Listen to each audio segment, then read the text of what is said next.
Welcome back, everyone. Very exciting. You feel the excitement in the air. Walk around, everyone says how amazing their Pesach has been. The break was too long. We're excited to be back, full force. So I want to throw out a question that should have been an obvious question. Maybe it was to some people here. And that is as follows. We know that we start to ask for rain in our Shemona Esrei starting Sukkot time. Last day of Sukkot, we daven to Hashem. We start saying Mashiva Ruach HaMorid HaGashem. We start to speak about rain. Pesach, right, we know, we just stopped. We stopped speaking about rain Pesach time, and we now say Morid Atal, as written up there on the wall. But there's a very interesting difference between what happens on Sukkot and what happens on Pesach. Because on Sukkot, even though it's the time, the winter is beginning, and it's time to start asking for our rain, but we don't really ask for rain. We don't say in our Shemona Esrei, V'sein tal u'matar levracha, until 2 weeks later, Zayin Cheshvan. And the Mishnah says, in Maseches Taanis and Daf Yud, that the reason that we don't say it right away on Sukkot when we're ready for the rain is because there are a bunch of people who are Ola L'Regel. They came up to visit the Makom HaMikdash, the Beis HaMikdash, to bring the Karbanos, to feel the Shechina, and they're going home. And for the last guy to get all the way to Nahar Paras, to the Euphrates River, where some people live, it takes 2 weeks. And we don't want the people who came up to Yerushalayim on their way home to get wet. So therefore, even though it is the appropriate time to start asking for rain, we hold off, we wait 2 weeks for everyone to get back home, and then we start to storm the heavens. No pun intended. According to that logic, before Pesach, we should stop asking for rain 2 weeks before. On Rosh Chodesh Nisan, when the people start making the trek all the way up to Yerushalayim, they don't want to get wet either. So why were we davening for rain all the way until Pesach? So you'll say to me, look at the weather over here, it's gorgeous, it doesn't rain anyway. The first 2 days of Pesach, it poured. It rains. So all those people that are coming up to the Ola L'Regel on Pesach, they're getting drenched. We should have stopped asking for rain 2 weeks before, just like we delay asking for rain 2 weeks after Sukkot. Some answer, a technical answer, that when they go up to the Ola L'Regel Sukkot time, they're in summer mode. Right? They're just coming from the summer months, and they're wearing their summer clothing. And they come up to Yerushalayim, and they bring their kabbanos, and they go home, and they're wearing their summer uniforms, and if it rains, they're going to get all wet. The light clothing that they're wearing, and they're going to get drenched. It's not good.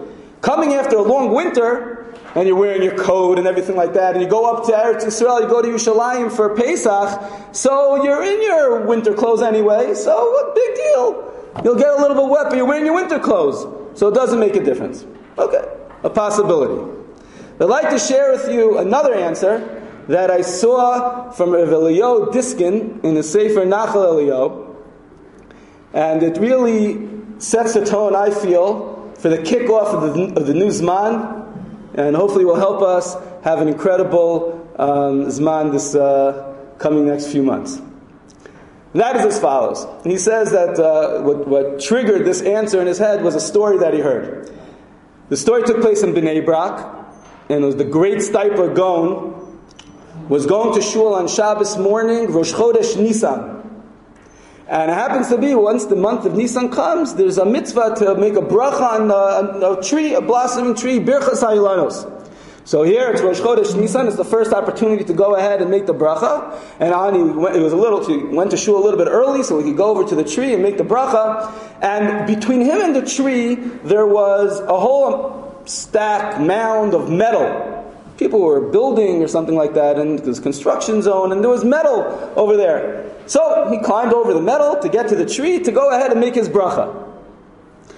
A few minutes later, there's a guy passing by, and he sees the Steipler is like trying to get back over. He made his bracha now. He's ready to go back to daven and come over that mound, over that construction site, and he's having trouble. He can't get over there. So finally the guy goes over, he helps him out, gets him out, and he asks him, he said, how did you get there if you couldn't come back? So the Steipler answered, it was very, very easy. But when I was going there, I couldn't wait to do the mitzvah.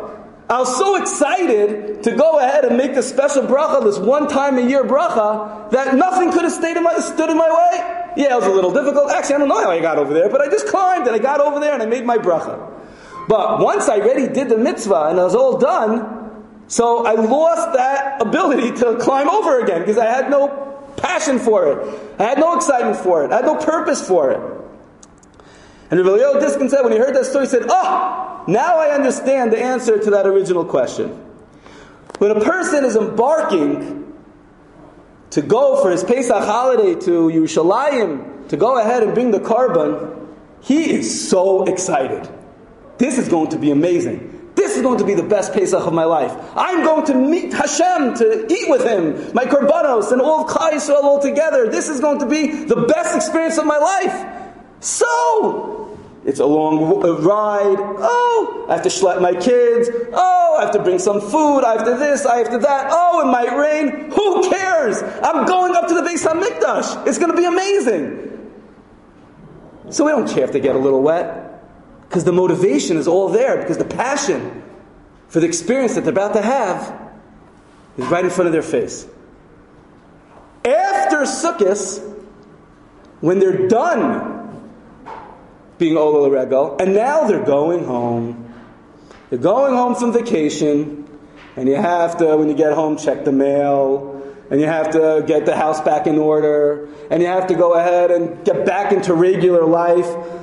You're in such a bad mood, and you're leaving the peak. You're leaving the Beis HaMikdash, Yerushalayim, all the Jewish people all together, and you have to go back home. Oh, that stinks. And it rains? Oh, that's even worse. So there we have pity on the Jewish traveler, and we say, we're not going to daven for rain. The Jewish people will not daven for rain now because we want to have Rachmanis on you, Nebuch, that you have to get home, and you're leaving this amazing, awesome experience of being in Yerushalayim. Going to the mitzvah, starting, getting there, the anticipation is so amazing that the rain is not going to stop you. It's not a big deal at all. It's after that you're finished and you're going back to everyday normal life when every little thing bothers you to no end.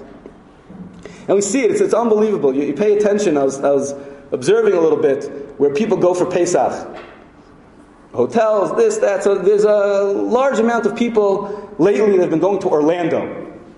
Orlando is now hot, not just because of the climate, but it's a place that a lot of people go and they rent out these houses and they get a private pool. It's a whole thing. I think they said 30,000 people went this year to Orlando. Now, you have to understand, just to appreciate, I had a relative that went this year, and he told me that there were so many Jews there. Now, they don't have enough stores and supermarkets there to feed all of these families, these Jewish families that are coming down for Pesach. Right? So he went there the night before to buy water. He wanted to buy filtered water. The supermarket didn't have filtered water. That was the level of need that existed. They didn't have water. Okay? They had to buy before. The people schlep it down. They ship it. They bring it in their cars. Some people drive down Dafka, not fly, so they could bring all their stuff. People cook and they pack and they buy and they spend money. Tons of effort. And you ask them, so how was Pesach? It was amazing. It was amazing. They weren't just cooking in their house and cleaning. They had to bring the whole world down to Orlando. But it's so exciting. It's so much fun. They're looking forward to it. So that little stuff doesn't bother them. They could do things that, thinking back, was I crazy for doing that? On the way home, of course they leave all the food over there. They don't come back with it. Going to something that's fresh and new and exciting gives you the power to do things that you never thought you'd be able to do. Push yourself to hours of learning at night, off times, that you never thought you'd be able to keep capable of doing. But you're so excited, it's new, it's fresh, this is going to be the Zman. I'm going to make it happen, it's going to be amazing. So I push myself a little more, I'm going to be able to do it. Getting up early, I could do it. It's the fresh, a start with a new thing, I'll get up fresh. It's amazing. We could go ahead and do it, no problem. What's the problem? The problem is after today, after this week. Chazal say that Mashiach would come if everyone would keep 2 Shabbos. Why is it enough just to keep 1 Shabbos? Why does it have to be 2? Because the first Shabbos is exciting, it's fresh, it's new, everyone's doing it. The second Shabbos, I did that already. Now I got to go ahead and do something else. I need another experience. To do the same thing twice is so much harder.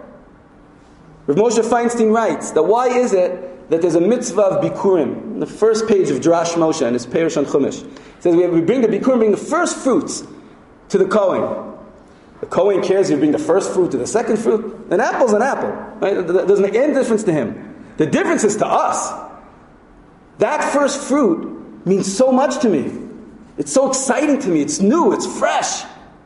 And I'm bringing it to him. It's harder for me to do that because it's fresh. And I still bring it to him. That shows how dedicated I am to doing the mitzvah.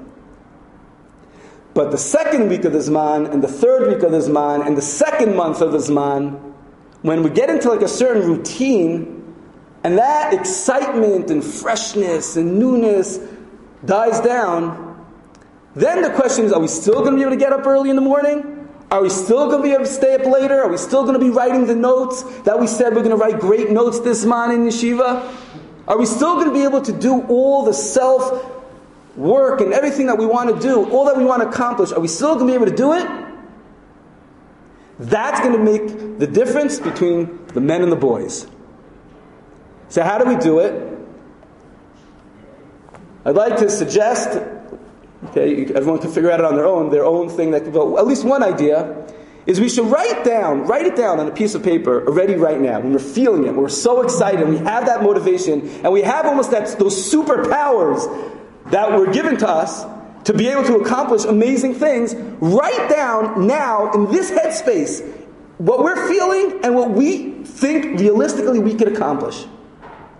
And then all of a sudden, then right after that, when we do it, tonight when we stay up a little later, tomorrow morning when we wake up a little earlier, write down, and I did it, and it felt good. It was good. That was it. That was the right thing, and I was able to do it. It was easy to get up. Yeah, I had to get my friend to wake me up, but I got it. It was easy. It wasn't so hard. We're very well rested. It was all good. I was able to do it. Easy. And write it down. Full sentences, as much as you have to write. And then in 3 weeks from now, hopefully it'll last that long, okay? But when it starts to die down, when that initial burst of inspiration starts to peter out, and I'm not sure I could get up this morning, pick up that paper and say, ooh, I said I was able to do it, and I did it. Because I'm capable of doing it. So if I'm capable of doing it, why shouldn't I do it? The Yetzer Hara tells us in 2 weeks from now, 3 weeks from now, you can't do it. You need to sleep more. Your body's too frail. You need to rest. Otherwise something's going to happen to you. You can't be extra nice. You can't be extra kind. You can't do the extra chesed anymore. You got to save your resources. Save your energy. And then you pull out that paper and you say, nope, I don't. Because I did it, and I knew I could do it, and I did it, and I was just fine right after that, and I even felt good about it. And we pull that out, we're going to be able to tap into that energy that we have now, that excitement that we have now, the freshness, the newness. And we'll all be zocheh to have an incredible zman, beating all of our expectations, producing like we've never produced before, and hitting the great heights that we all have the potential to hit. Tzlach Rabbah.